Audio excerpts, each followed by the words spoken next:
Refugees, that they're not happy because they want to go somewhere where there's already perhaps established communities. Yeah, I think all the things you're saying are important, but I think the fundamental thing we're not getting at is, should we have a secure border? And I think we should. And do you not think we shouldn't? Because you're hesitating there. I am hesitating because I don't know. I mean, no, I don't.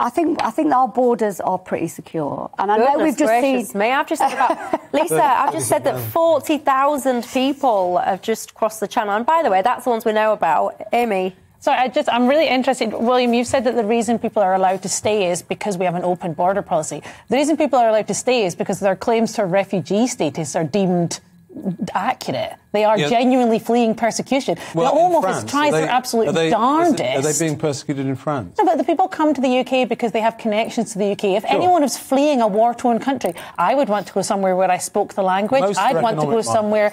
But that's not entirely true. It is true. And I don't think people trying to have a better life should be demonised. But also, I think the reason that we see what we see at the Channel, the reason what we see with lorries, is because this government has systematically shut down safe and legal routes for people to be processed in ways that are humane, that are respectful. Now we're getting somewhere, because I think our system is very inhumane, because the people the largely young, fit men that actually arrive here on the South Coast are not the most deserving asylum seekers. In fact, many of them are economic migrants.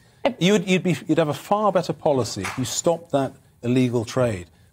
I wish the government would stop it. They've just had an excellent policy exchange report out. Migration Watch have done some good work. We've done some good policy work. Yes, open up humanitarian channels. You must do. You've got to have that. But you can't incentivise people by saying if you get here, you stay here. You've got the last word on this, because we're almost out of time. So your final word, William.